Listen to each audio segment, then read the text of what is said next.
L'Europe a reçu plus de 210 000 demandes d'asile entre avril et juin dernier.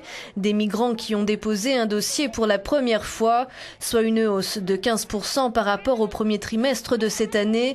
Mais ce chiffre correspond à une augmentation de 85% comparée à la même époque l'an dernier.